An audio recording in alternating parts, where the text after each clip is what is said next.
इस कहानी की शुरुआत में हमें सऊदी अरेबिया के एक बहुत ही बड़े और सुनसान रेगिस्तान को दिखाया जाता है, जहां दूर दूर तक कोई भी आबादी नहीं है। और ये अर्ली 20th सेंचुरी का वक्त होता है, जब लोग सफर करने के लिए गाड़ियां नहीं बल्कि ऊँटों का इस्तेमाल करते थे। इसी रेगिस्तान के बीच से हमें एक काफिला गुजरता हुआ दिखाई देता है। दरअसल ये सभी व्यापारी हैं और उनके ऊँटों पर व्यापार का भारी सामान लदा हुआ होता है। काफिले की रफ्तार बहुत ही धीमी है, क्योंकि रेत में ऊँट पूरे वजन के साथ तेजी से नहीं चल सकते। इन्हीं मुसाफिरों के बीच में हमें एक नौजवान लड़का दिखाया जाता है, जिसका नाम सिनाम है। सिनाम एक तंबाकू का व्यापारी है और वो उस काफिले के साथ अपने गांव की तरफ वापस लौट रहा है। सिनाम के चेहरे पर बाकी लोगों के मुकाबले बहुत ही ज्यादा बेचैनी होती है। दरअसल सिनाम की बीवी हाला प्रेग्नेंट है और बहुत जल्द उनके घर उनका पहला बच्चा पैदा होने वाला है। सिनाम बार बार आगे की तरफ देख रहा होता है। वो उस धीमे सफर से पूरी तरह परेशान हो चुका है। उसे लगता है कि अगर वो उस काफिले के साथ चलता रहा तो वो बच्चे की पैदाइश के वक्त तक अपने गांव नहीं पहुंच पाएगा। कुछ देर के बाद काफिला आराम करने के लिए एक जगह पर रुकता है और सब लोग अपने ऊँटों से नीचे उतरते हैं। अब इसके बाद सिनाम काफिले के बड़े और एक्सपीरियंस लोगों के पास जाता है और उनसे बात करता है। सिनाम उन्हें बताता है कि वो अब इस काफिले के साथ और ज्यादा आगे नहीं जा सकता। वो तय करता है कि वो यहाँ से अलग होकर अकेले ही एक छोटे रास्ते से अपने गाँव की तरफ जाएगा। काफिले के बुजुर्ग उसकी ये बात सुनकर हैरान हो जाते हैं और उसे समझाने की कोशिश करते हैं। वो सिनाम को बताते हैं कि इस रेगिस्तान में अकेले सफर करना बिल्कुल बेवकूफी है और ये मौत को दावत देने जैसा है। रेगिस्तान का मौसम किसी भी वक्त बदल सकता है और अकेले इंसान का यहाँ जिंदा बचना लगभग नामुमकिन है। लेकिन सिनाम उनकी कोई भी बात सुनने से इनकार कर देता है। सिनाम के दिमाग पर अपनी बीवी हाला के पास पहुँचने का ख्याल पूरी तरह से हावी हो चुका है। वो अपना ऊँट तैयार करता है और उस पे अपना व्यापार का सामान बांधता है। साथ ही वो अपने खाने और पानी से भरी हुई मश्क भी ऊँट पर लटका देता है। इसके बाद सिनाम काफिले वालों को अलविदा कहता है और अकेले ही अनजान और रेतीले रास्ते पर निकल पड़ता है। सफर के शुरुआती दिन बहुत ही नॉर्मल गुजरते हैं। सिनाम अपने ऊँट पर सवार होकर तेजी से आगे बढ़ रहा होता है। अकेले होने की वजह से वो अपनी मर्जी की स्पीड से सफर कर पा रहा है और उसे लगता है कि उसने सही फैसला किया है। वहीं दूसरी तरफ हमें सिनाम के गाँव का मंजर दिखाया जाता है, जहाँ कबीले के लोग रहते हैं। यहाँ पर हम सिनाम की बीवी हाला को देखते हैं, जो अपने घर में सिनाम का बेसब्री से इंतजार कर रही है। गाँव में कबीले के मर्द एक जगह जमा होते हैं और सिनाम की इस लंबी गैर मौजूदगी पर बहस कर रहे होते हैं। उन्हें लगता है कि सिनाम रेगिस्तान में रास्ता भटक गया है या फिर मारा जा चुका है। हाला उन मर्दों की ये बातें सुन लेती है और वो उनके पास चली जाती है।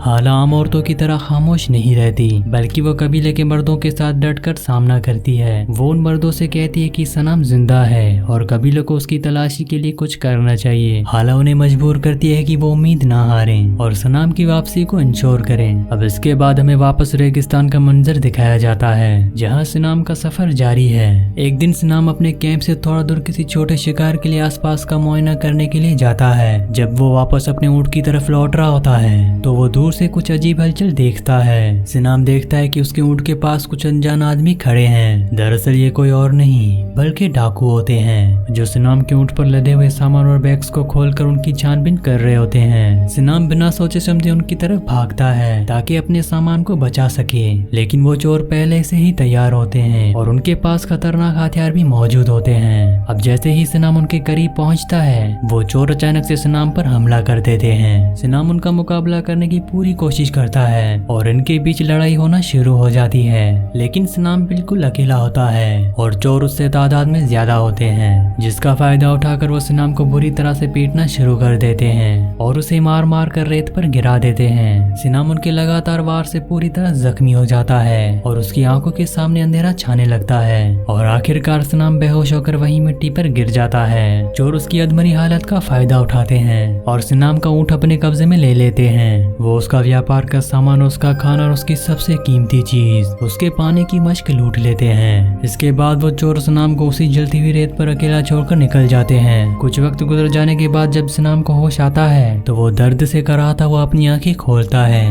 वो देखता है कि उसके चारों तरफ सिर्फ खामोश और सुनसान रेतीले टीले हैं। उसका ऊँट वहाँ नहीं है, उसके सारे बैग्स गायब हैं और पीने के लिए एक बूंद पानी भी नहीं बचा है। सिनाम जब अपने कपड़ों की तलाशी लेता है तो सिर्फ उसे अपना एक छोटा सा खंजर मिलता है, जो चोरों की नजर से बच गया था। सिनाम बड़ी मुश्किल से अपने पैरों पर खड़ा होता है। उसके पूरे जिस्म में लड़ाई की वजह से दर्द हो रहा होता है और अब उसे समझ आ जाता है कि इस बड़े रेगिस्तान में बिना पानी के पैदल सफर करना सीधा मौत की तरफ जाना है। लेकिन तभी उसके दिमाग में हाला और उसके आने वाले वाले बच्चे का ख्याल आता है। ये ख्याल उसके अंदर एक नई ताकत भर देता है और वो अंदाजे से अपने गांव की डायरेक्शन में पैदल चलना शुरू कर देता है। ऊपर सूरज की धूप बहुत ही तेज होती है और रेगिस्तान की रेत आग की तरह जल रही होती है। सिनाम लगातार चलता रहता है, उसकी सांसें फूलने लगती है और डिहाइड्रेशन की वजह से उसके होंठ सूख कर फट जाते हैं। उसके कदम रेत में धंस रहे होते हैं, लेकिन वो रुकने का नाम नहीं लेता।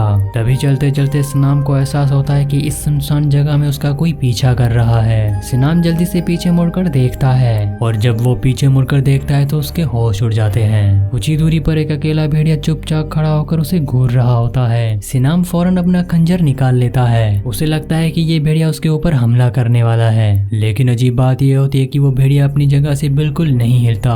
वो बस सिनाम को देख रहा होता है। सिनाम वापस आगे चलना शुरू कर देता है और वो भेड़िया भी कुछ ही दूरी पर उसके पीछे चल रहा होता है। दरअसल ये भेड़िया सिनाम की कमजोरी को भांप चुका है और वो उसके गिरने और मरने का इंतजार कर रहा है ताकि उसे अपना शिकार बना सके। सिनाम अपने चाल को ठीक करने की कोशिश करता है ताकि भेड़िए को ये ना लगे कि वो कमजोर है। अब दिन ढलने लगता है और सूरज डूबते ही रेगिस्तान का मौसम पूरी तरह से बदल जाता है। दिन में जलने वाला रेगिस्तान रात के वक्त बहुत ही ठंडा हो जाता है। सिनाम के पास खुद को गर्म रखने के लिए आग या कोई भी ब्लैंकेट नहीं होता। वो मिट्टी में अपने हाथों से सोने के लिए थोड़ी सी जगह बनाता है और ठंड से बचने के लिए नीचे डुबक कर बैठ जाता है। वो भेड़िया भी अंधेरे में कुछ दूरी पर बैठ जाता है। उसकी चमकती हुई आंखें सिनाम को साफ साफ नजर आ रही होती है। सिनाम डर और ठंड की वजह से ठीक से सो भी नहीं पाता। वो पूरी रात जाग कर गुजारता है। अगले दिन सिनाम वापस अपने गांव की तरफ चलना शुरू कर देता है। आज उसकी हालत कल से भी ज्यादा खराब है। पानी की कमी की वजह से उसकी आंखों के आगे धुंधलापन आने लगता है। रास्ते में चलते हुए सिनाम को रेत के ऊपर एक जानवर का ढांचा पड़ा हुआ नजर आता है। ये ढांचा देखकर सिनाम को एहसास होता है कि इस रेगिस्तान ने बड़े बड़े जानवरों को भी नहीं छोड़ा, लेकिन सिनाम हिम्मत नहीं हारता। वो आगे बढ़ने लगता है। वो भेड़िया अभी भी उसके पीछे चल रहा होता है। दिन के वक्त इतनी गर्मी बढ़ जाती है कि सिनाम का चलना नामुमकिन हो जाता है। उसे पानी की सख्त जरूरत होती है। यहाँ पर सिनाम अपने बेडूइन तजुर्बे का इस्तेमाल करता है। वो जानता है कि रेगिस्तान में किन जगहों पर जमीन के नीचे थोड़ी नमी मिल सकती है। वो एक झाड़ी के पास जमीन पर घुटनों के बल बैठ जाता है। सिनाम अपना छोटा खंजर निकालता है और मिट्टी को उठाकर नीचे की तरफ खोदने लगता है। ऊपर की गर्म रेत हटाने के बाद उसे जमीन के नीचे से थोड़ी ठंडी और गीली मिट्टी मिलती है। सिनाम इस गीली मिट्टी को अपने दोनों हाथों में उठाता है और उसे दबाकर कुछ पानी के कतरे निकालने की कोशिश करता है। वो उस मिट्टी को अपने सूखे हुए होंठों पर लगाता है ताकि उसकी जबान को थोड़ी नमी मिल सके। हालांकि ये पानी उसकी प्यास बुझाने के लिए बिल्कुल काफी नहीं होता, लेकिन ये उसके जिस्म को बिल्कुल खत्म होने से बचा लेता है। अब सिनाम वापस खड़ा होता है और अपना सफर जारी रखता है। वहीं दूसरी तरफ गांव में हाला लगातार कबीले के लोगों पर जोर डाल रही होती है कि सिनाम जिंदा है। हालांकि फेस और उसके एक्सप्रेशन दिखाते हैं कि वो अंदर से कितनी परेशान है,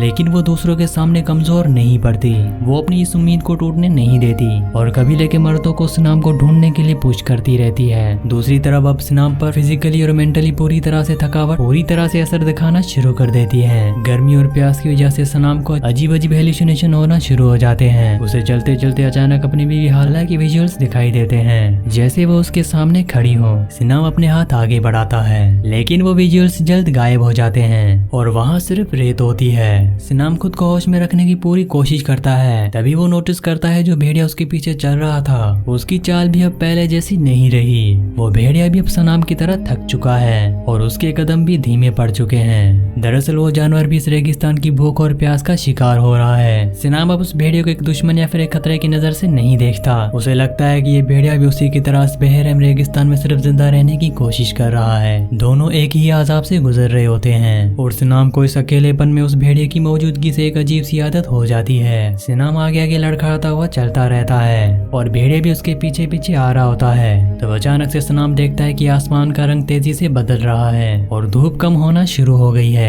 हवा की स्पीड अचानक से बहुत ज्यादा तेज हो जाती है। सिनाम जब सामने देखता है तो दूर से एक बहुत बड़ा और खतरनाक रेतीला तूफान इनकी तरफ बढ़ रहा होता है। रेगिस्तान के ऐसे तूफान से बचने के लिए आसपास कोई पहाड़ या कोई गुफा नहीं होती। सिनाम को समझ आ जाता है कि उसे जमीन पर ही तूफान का सामना करना पड़ेगा। वो जल्दी से रेत पर लेट जाता है। वो अपने कपड़े से अपना चेहरा और अपना सिर पूरी तरह से ढक लेता है। तेज हवाएं और उड़ती हुई रेत सिनाम के जिस्म पर लगने लगती है। तूफान इतना खतरनाक होता है कि उसकी आवाज के अलावा उसे और कुछ नहीं सुनाई देता। इस तूफान के दौरान हमें दिखाया जाता है कि भेड़िया भी अपनी जान बचाने के लिए जमीन के करीब डुबक जाता है। सिनाम और वो भेड़िया इस मिट्टी के अंदर इस नेचुरल डिजास्टर से लड़ रहे होते हैं। तूफान काफी देर तक चलता रहता है और सिनाम लगभग रेत में चिपक चुका होता है। जब हवा रुकती है और तूफान शांत होता है तो रेगिस्तान में बिल्कुल सन्नाटा छा जाता है। सिनाम बड़ी मुश्किल से अपने जिस्म के ऊपर से मिट्टी को हटाता है और बाहर निकलता है। उसके जिस्म में खड़े होने की अब जरा भी ताकत नहीं बची होती।